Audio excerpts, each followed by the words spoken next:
Assalamualaikum warahmatullahi wabarakatuh. Jumpa lagi dengan kita di channel NR Inspirasi.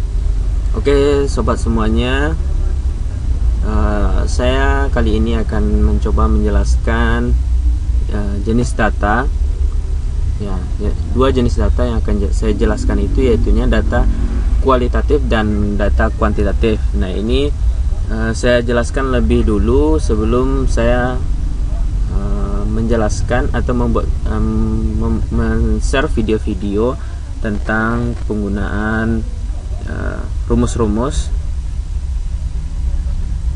statistik yang menggunakan SPSS. Nah, jadi saya ingin men-share dulu video tentang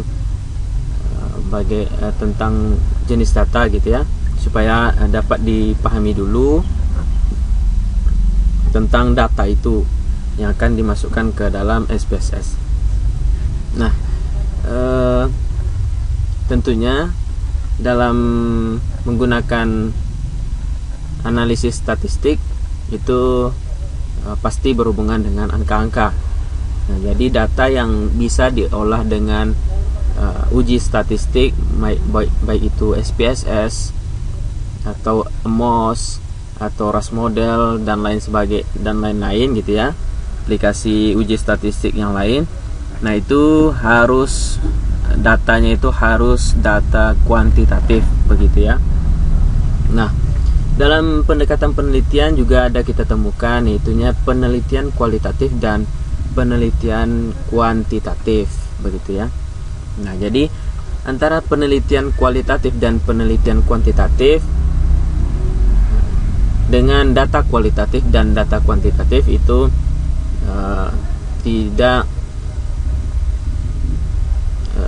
itu merupakan hal yang berbeda gitu ya.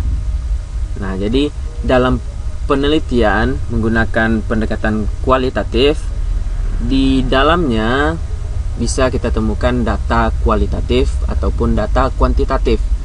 Begitu juga sebaliknya, di dalam penelitian kuantitatif kita juga bisa mendapatkan data kualitatif ataupun data kuantitatif. Itu tergantung data yang dituliskan di dalam penelitian itu. Tetapi hal yang sangat berbeda, pada penelitian kualitatif tentu harus menggunakan metodenya tersendiri gitu ya. Dan dalam penelitian kuantitatif juga ada metode tersendiri. Nah,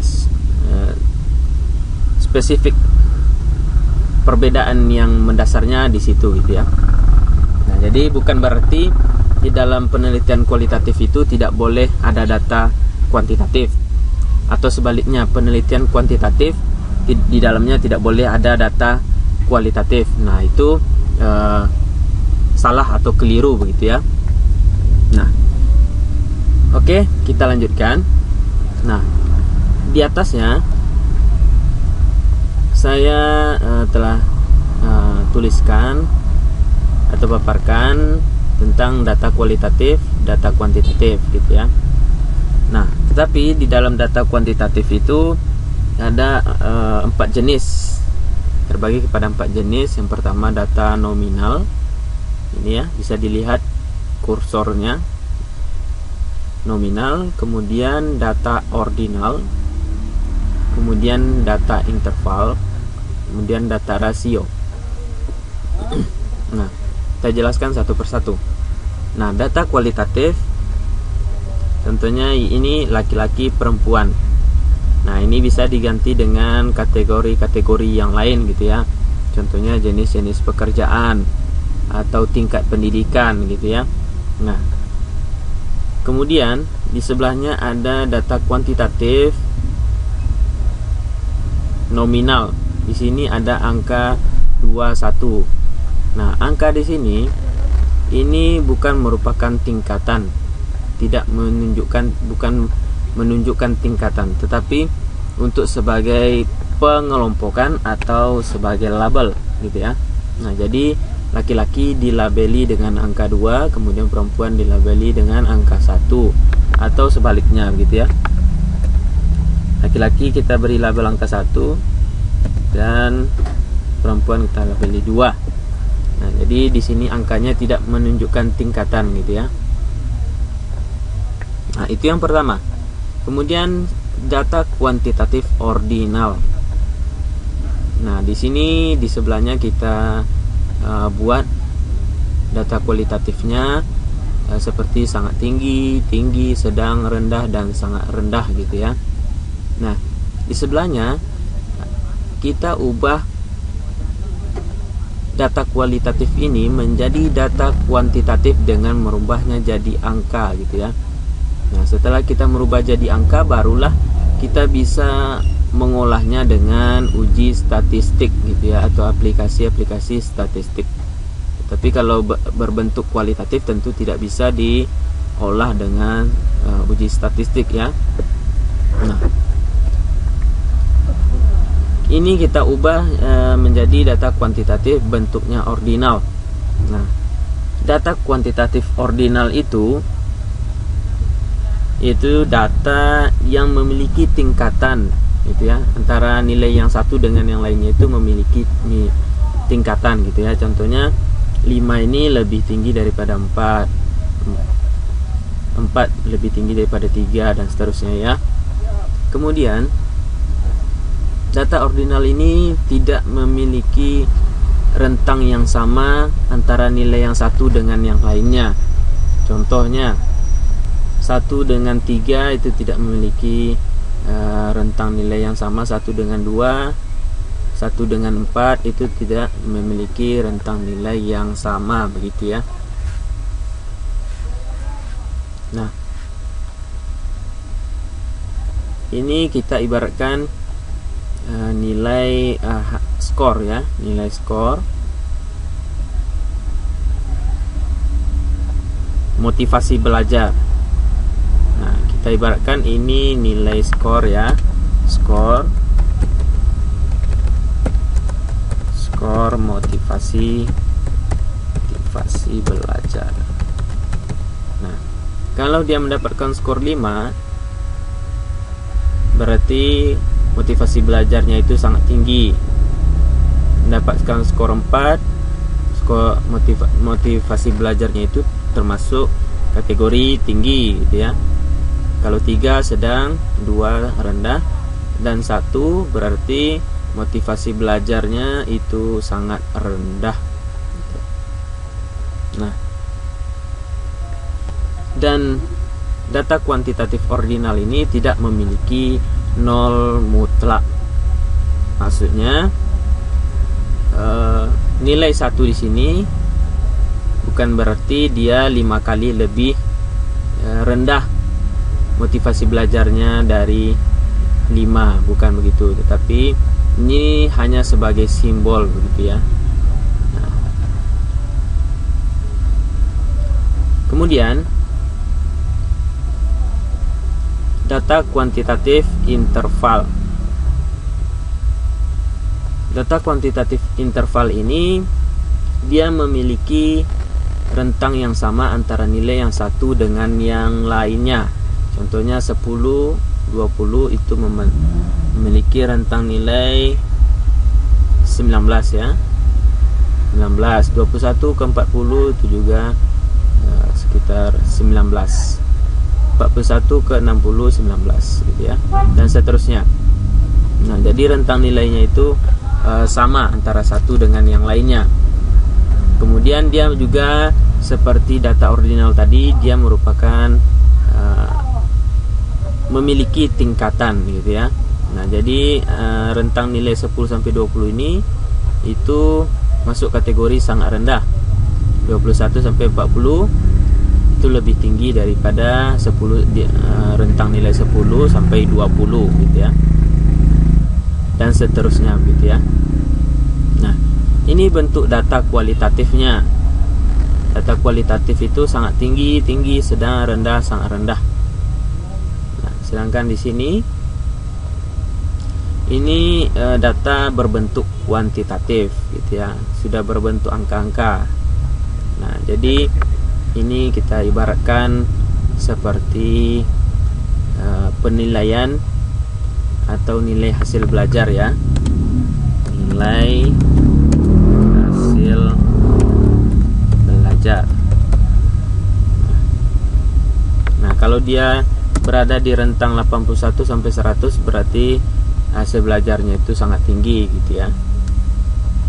Kalau 61 sampai 80 berarti tinggi gitu. Selanjutnya, oh ya, lupa. Ini data interval, dia juga tidak memiliki nilai 0 mutlak gitu ya. Sama dengan data ordinal tadi, tidak memiliki nilai 0 mutlak. Nah, kemudian data kualitatif. Yang selanjutnya, data kuantitatif rasio. Nah, ini dia memiliki tingkatan sama dengan data-data ordinal dan interval, memiliki tingkatan. Nah, tetapi dia tidak selalu memiliki rentang yang sama gitu ya. Bisa jadi sama dan bisa jadi memiliki rentang yang tidak sama. Kemudian data kuantitatif rasio ini dia memiliki nilai 0 mutlak. Artinya dia memiliki makna nilai 0 murni ya. Contohnya kalau dia 10 kg, berarti ini kita ibaratkan berat badan ya. Kita ibaratkan berat badan. Nah, kalau si A ini memiliki berat badan 10 kg,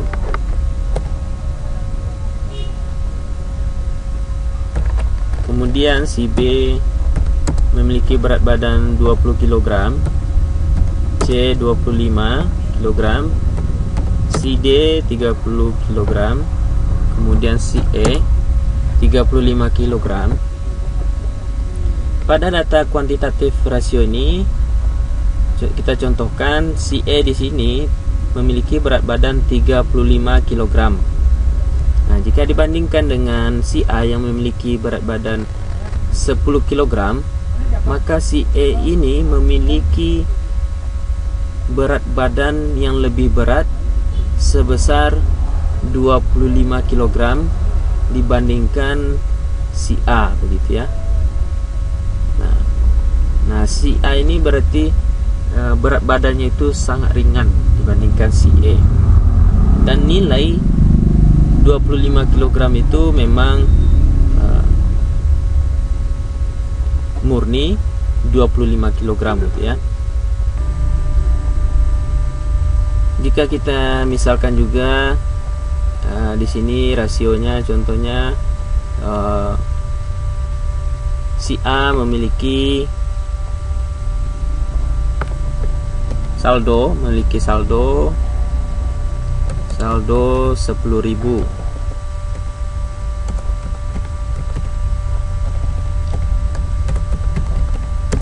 10.000.